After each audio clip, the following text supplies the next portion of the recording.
Hello, Renee Flamond here. You guys, last week we talked a lot about if you ensnare a narcissist, how can you tell if you've caught one or what things to look out for? This first part of the year, I'm going to be unpacking all the different vocabulary that's associated with this disorder. I've done this before in the beginning of the channel, in the middle of the channel. I'm doing it again. We have people that still don't know the word love bombing. They don't know it. They don't know what it is.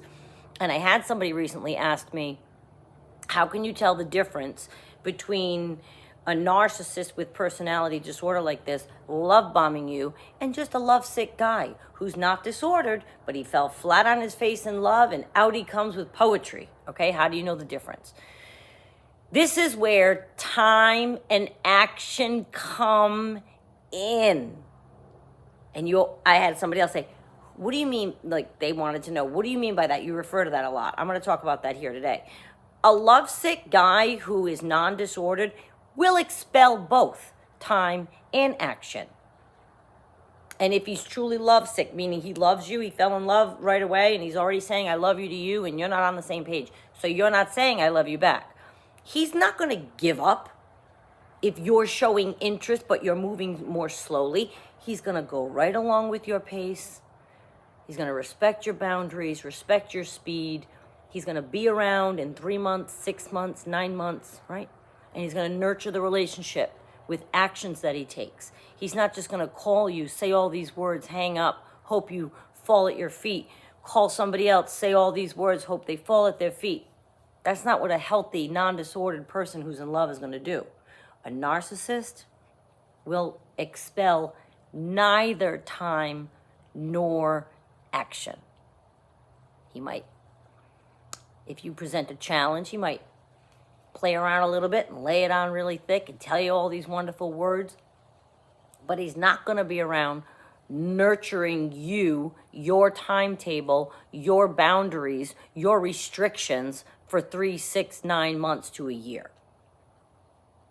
And if he is, it's going to be in the following way. Love bomb, love bomb, love bomb. You're not really responding. So you're seeing the other guy who's taking his time. You're taking your time with everybody. The narcissist is 10 other people. He's not waiting for 6 months for you. He's not courting you properly for a year.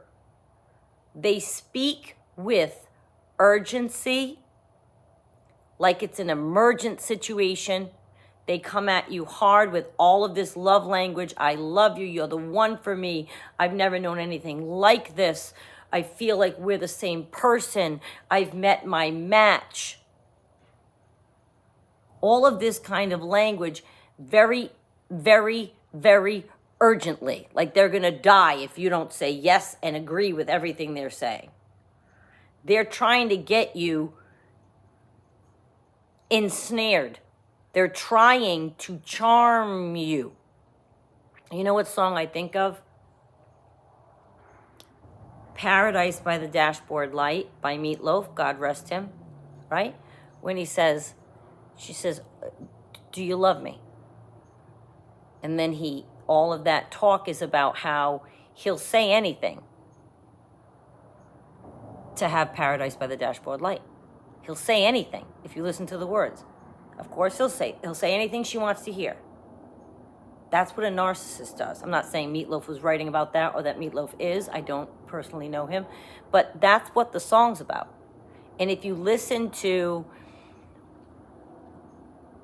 the narcissist coming at you, have you indicated that you wouldn't mind being in love? Have you indicated that you wouldn't mind being married? Have you indicated that you would love to buy a house on the beach? Well, guess what? Now they're going to mirror everything you said.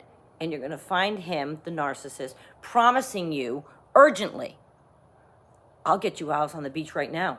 I'll put your name on it. We'll get married. I'll have your child. I want you to have my children right now. I mean, they'll say heavy things. They'll mean none of them. And sometimes it never comes to fruition, right? They're breadcrumbing, bribing. We talked about that just a couple of months back. That's another term associated with this disorder. They're making you little promises, little false promises. And if you're in a relationship with a narcissist and you're not new to this and you know what I'm talking about, then you know what I'm talking about. It's love bombing. They use it throughout the entire process. If they get you angry and they need to reel you back in, they're going to love bomb you. Bomb you with love language. It's never backed up by action, and it's never backed up by time. I made it so easy for my narcissists that I've dated, because there's been more than one. I respond because I was always looking for Cinderella. So when you meet someone who's making you think you found that, you're charmed. This is why I want you awake, because now I'm not charmed. I've heard that language in the last couple of years, plenty of times, of course. I just react to it differently now. Whereas I used to say, he told me that I was his soul person, that I just... Now I look at the person when they're saying things like that to me, any kind of thick, emergent, seems too fast language, I'll say, you and I are absolutely not on the same page, and we're not going to be on the same page anywhere soon enough for you. I can tell by your urgency. Sure enough, you never hear from those people again.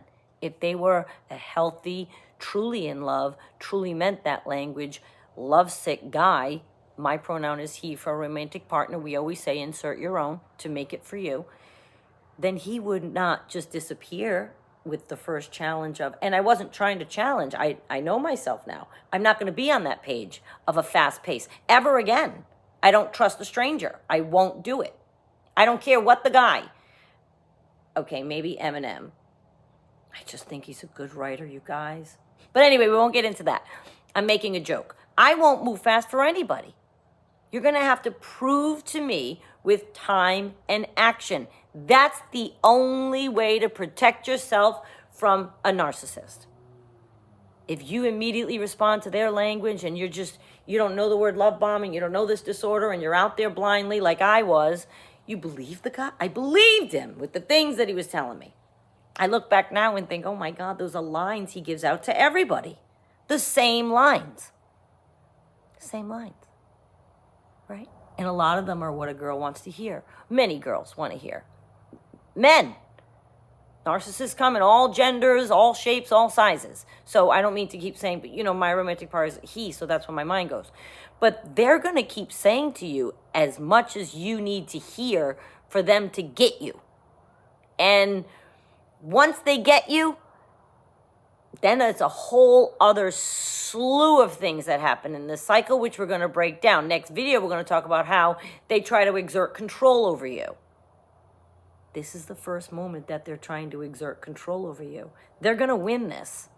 You're playing hard to get all night. They're going to win this. By the end of the night, you went out for a post-dinner drink with them. Say you met them out. You were dinner with your girlfriends. You met somebody out. He charms you so much that you go out for a drink with him after. That's his first leg of control. Because why? We think what? If we say, no, tonight I'm with my girlfriends, here's my number, we think what? He might not call. So, if he doesn't call, then so? For you to acquiesce to a request he has just like that, I did it. We've all done it on this channel, right? That is exactly what I'm trying to prevent for you. Because it's not good. Then you're sucked in. If you hear that and you're receiving it and letting it all seep in, you have a hole of self-love and this is filling it. You just had a bad breakup, this is filling it. That's fine. That's fine. But don't take it to heart that somebody could possibly mean that within 30 seconds. And right now, some romantic people are saying, because I know a couple, I've known so-and-so and so-and-so. They've been married 70 years. They said they knew it was love at first sight. That's true. Maybe it was love at first sight. I'm not saying that can't happen. Of course it can. But if it were love at first sight, then either one of those partners wasn't going anywhere, I bet. If you asked them, was your path the same? Did you both fall right away? Did you chase her for 3 years? Did you hang around dating her, formally writing letters for 6 months until she gave you the time of day? Somebody falls in love right from the beginning. It's going to be a different journey than the narcissist trying to get you urgently, right away, with strong language to win. to exert that control over you and watch you swoon. That makes them very much feel revered. That's what they're after. So them love bombing you is a result for themselves. Watching you swoon and believe them, you gotta see their head. If it were, just picture their head swelling as all those times I went, oh my God, you know what I mean? Whatever you do, you're being charmed. I made somebody's ego go through the roof. That's all I did. And then they knew I'd be receptive to the next time and the next time and the next time. Because as we're going to talk about in the next video, they test you to see what it takes to move you in one direction or another. And we're going to talk about that next time. I thank you for watching, you guys. I'll see you.